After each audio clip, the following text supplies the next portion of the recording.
বিসমিল্লাহির রহমানির রহিম। আসসালামু আলাইকুম এভরিওয়ান, ভালো আছেন? আজ আপনাদেরকে বাজারে কিনে শুকনো চালের গুঁড়ো দিয়ে আমি আজকে চিতই পিঠা তৈরি করে দেখাবো। শীতের সবচেয়ে বেশি মজাদার পিঠা আমার কাছে এবং আমার বাসার সবাই খুবই পছন্দ করে, সেটা হলো চিতই পিঠা। চিতই পিঠাটা আমার বাসায় একটু বেশি বানিয়ে থাকি অন্যান্য পিঠা থেকে, কারণ এটা সবাই খেতে অনেক পছন্দ করে। এটা যে কোনো জিনিস দিয়ে খাওয়া যায়। আজকে গরু মাংস দিয়ে সার্ভ করবো, সুস্বাদু গরম গরম ছিদ্রযুক্ত ফুলকো ফুলকো চিতই পিঠাটা আজকে গ্যাসের চুলা মাটির হাতে বানিয়ে দেখাবো খুব সহজ পদ্ধতিতে। চিতই পিঠাটা তৈরি করার জন্য আজকে বাজারে কিনা শুকনো চালের গুঁড়া দিয়ে কিন্তু আজকে চিতই পিঠাটা তৈরি করে দেখাবো। এখানে 2 কাপ নিয়েছি হলো এখানে শুকনো চালের গুঁড়া, নিয়েছি এখানে গরম পানি। অবশ্য গরম পানিটা এমন হবে যেন হাতে যেন সহ্য, সেরকম এখন একটু একটু করে পানি দিয়ে আমি এটাকে এখন ময়ান করে নিচ্ছি। এভাবে করে আসলে যতটা ভালোভাবে হাত দিয়ে মেখে নেবেন ততই কিন্তু পিঠাগুলো সফট এবং ফুলকো হয়। অনেকক্ষণ পর্যন্ত রেখে আপনারা খেতে পারেন, এটা সহসা কিন্তু শক্ত হবে না। এখন যেহেতু এটা শুকনো চালের গুঁড়ো, অবশ্যই পানিটা একটু ওইভাবে গরমটা নিতে হবে যেন আপনার হাতটা যেন সহ্য করে।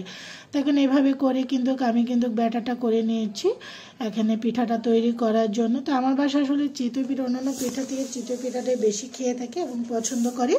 আজকে গরুর মাংস দিয়ে আমি চিতই পিঠাটা আপনাদেরকে তৈরি করে সার্ভ করে দেখাবো আর কি। চিতই পিঠা দিয়ে আসলে গরুর মাংস দিয়ে খেতে অনেক ভালো লাগে।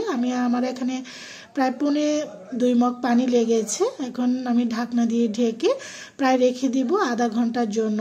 তো এখন এদিক দিয়ে আধা ঘন্টা ঢাকনা দিয়ে ঢেকে রেখে দেওয়ার পরে এদিক দিয়ে আমি চলে এসেছি পিঠাটা তৈরি করার জন্য আধা ঘন্টা পরে। তো এখানে একটু এর মধ্যে টিস্যুর মধ্যে তেল একটু লাগিয়ে তারপর করে নিয়েছি একটু কড়াইয়ের মধ্যে আর কি, মাটির হাঁড়িতে একটু ডলা দিচ্ছি। এদিকে পিঠাটা সহজ ওটা আবার নেড়ে চেড়ে দিয়ে দিচ্ছি পিঠাটা। আজকে তো গ্যাসের চুলায় মাটির হাঁড়িতে চিতই পিঠা তৈরি করে দেখাচ্ছি। দেখুন পিঠাটা কিন্তু খুব সুন্দর ছিদ্রি এবং খুব সুন্দর ফুলে উঠেছে। সুস্বাদু এই পিঠাগুলো কিন্তু গরম গরম খেতে অনেক মজা, যে কোনো জিনিস ছাড়া। আবারও আরেকটা পিঠা দিয়ে দিয়েছি। তো এভাবে করে সবগুলো, অনেক ঢাকনাটা এতটাই গরম, তো এইভাবে করে আসলে আমি অনেকগুলো পিঠে বানিয়ে নিয়েছি। তো আমার বাসা আসলে সবাই পিঠাটা খেতে খুবই পছন্দ করে, সেজন্য এটাকে একটু বানিয়ে নিই।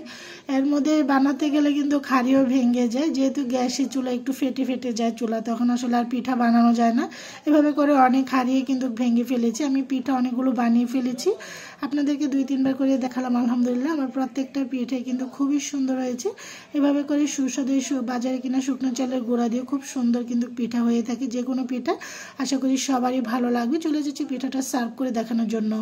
আজকে গরুর মাংস দিয়ে কিন্তু আমি চিতই পিঠাটাকে সার্ভ করবো, তবে এটা রেসিপিটা পুরোটা দেখাচ্ছি না। তার কারণ হলো তাহলে ভিডিওটা অনেক লং হয়ে যাবে। আমি জাস্ট দেখালাম যে গরুর মাংস দিয়ে পিঠাটা খাবো। আসলে চিতই পিঠা যে কোনো জিনিস দিয়ে খেতে ভালো লাগে, যে কোনো ধরনের সবজি দিয়ে আপনি চিতই পিঠা খেয়ে থাকবেন, খেতে অনেক মজা।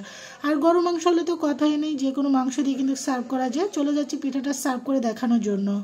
আমি এখানে একটা সার্ভিং প্লেট নিয়েছি। পিঠাগুলো দেখুন আলহামদুলিল্লাহ পিঠাগুলো ফুলে কিন্তু অনেক ছিদ্রযুক্ত পিঠা হয়েছে। আপনার ওই শীর্ষত পিঠাটা বানিয়ে যে কোনো জিনিস উপভোগ করতে পারেন। আশা করি সবারই ভালো লাগবে। আমি গরু মাংস দিয়ে সার্ভ করছি। আজ এই পর্যন্ত, সবাই ভালো থাকেন, সুস্থ থাকেন, আল্লাহ হাফিজ।